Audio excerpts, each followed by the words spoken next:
ఇక రాష్ట్ర వ్యాప్తంగా గ్రామాల్లో పంచాయతీ ఎన్నికల హడావుడి జోరుగా సాగుతుంది.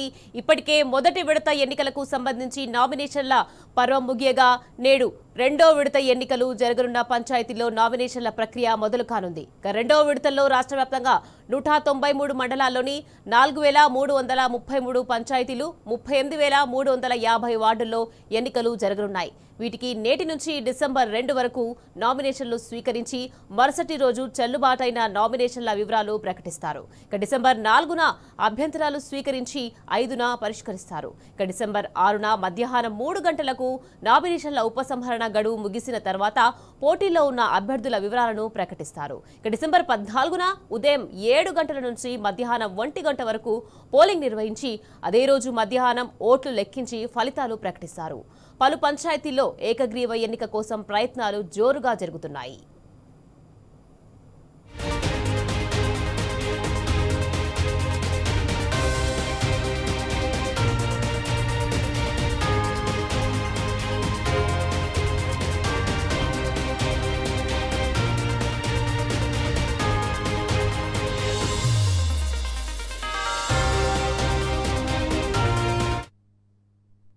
రైట్, ఇదే విషయానికి సంబంధించి మరింత సమాచారాన్ని మా ప్రతినిధి కిరణ్ ఫోన్ లైన్ లో అందించేందుకు సిద్ధంగా ఉన్నారు. కిరణ్, చెప్పండి, రాష్ట్ర వ్యాప్తంగా గ్రామాల్లో పంచాయతీ ఎన్నికల హడావిడి జోరుగా సాగుతుంది. దీనికి సంబంధించి అప్డేట్స్ ఏంటి కిరణ్? ఈ రోజు నుంచి రెండో విడత గ్రామ పంచాయతీ ఎన్నికల నోటిఫికేషన్ విడుదల కానుంది. విడుదలైన వెంటనే నామినేషన్లను స్వీకరిస్తారు. ఉదయం 10:30 నుంచి సాయంత్రం 5 గంటల వరకు నామినేషన్లను స్వీకరిస్తారు. దాదాపు 3 రోజుల పాటు నామినేషన్ల స్వీకరణ అనేది ఉంటుంది. డిసెంబర్ 2 వరకు నామినేషన్ల స్వీకరణకు చివరి గడువు ఉంటుంది. డిసెంబర్ 3న నామినేషన్ల పరిశీలన, డిసెంబర్ 4న అభ్యంతరాల స్వీకరణతో పాటు డిసెంబర్ 6న నామినేషన్ల ఉపసంహరణకు చివరి గడువు. అదే రోజు సాయంత్రం చివరి జాబితా అభ్యర్థుల జాబితాను విడుదల చేస్తారు.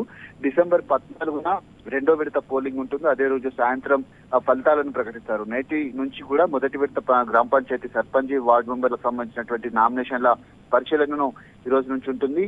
దాదాపు 3 విడతల్లో పంచాయతీ ఎన్నికలు నిర్వహించాలని కూడా రాష్ట్ర ఎన్నికల సంఘం ఏర్పాట్లు కూడా కొనసాగిస్తున్నటువంటి నేపథ్యంలో నగదు మద్యం పైన కూడా పెద్ద మొత్తంలో ఇటు నిఘా కూడా ఏర్పాటు చేశారు. ప్రధానంగా ఆ మొదటి విడత నామినేషన్ల పరిశీలన ఈ రోజు ఉంటుంది. ఆ తర్వాత డిసెంబర్ 11న పోలింగ్ అదే రోజు మధ్యాహ్నం నుంచి కౌంటింగ్ కూడా ప్రారంభమవుతుంది. రెండవ నోటిఫికేషన్ ఈ రోజు విడుదలవుతున్నటువంటి నేపథ్యంలో పూర్తి స్థాయిలో గ్రామాల్లో కూడా ఏకగ్రీవంగా ఎన్నుకునేందుకు కూడా పెద్ద మొత్తంలో జోరుగా ప్రచారాలు అయితే కొనసాగుతున్నాయి. జోరుగా ఏర్పాట్లు కూడా కొనసాగుతున్నటువంటి నేపథ్యంలో రెండో విడత నోటిఫికేషన్ ఉదయం 10:30కు విడుదలవుతుంది. ఆ తర్వాత నామినేషన్లను స్వీకరిస్తారు. 14వ తేదీన పోలింగ్ కూడా ఉంటుంది. ఉదయం 7 గంటల నుంచి మధ్యాహ్నం 1 గంట వరకు పోలింగ్ జరుగుతుంది. మధ్యాహ్నం 2 గంటల నుంచి సాయంత్రం వరకు పూర్తి స్థాయి ఫలితాలు వచ్చే వరకు కూడా ఓట్ల లెక్కింపు కూడా జరగనున్నటువంటి పరిస్థితులు అయితే కనిపిస్తున్నాయి. మూడో విడత నోటిఫికేషన్ కూడా ఎల్లుండి నుంచి దాదాపు 2 రోజుల పాటు కొనసాగనుంది. మొత్తంగా 3 రోజుల నుంచి కూడా ఈ ఎన్నికల హడావిడి కూడా కొనసాగుతున్నటువంటి నేపథ్యంలో ఈ అంశంలో కూడా రాష్ట్ర ఎన్నికల సంఘం ఎక్కడికక్కడ పగడ్బందీ ఏర్పాట్లు కూడా చేపట్టింది.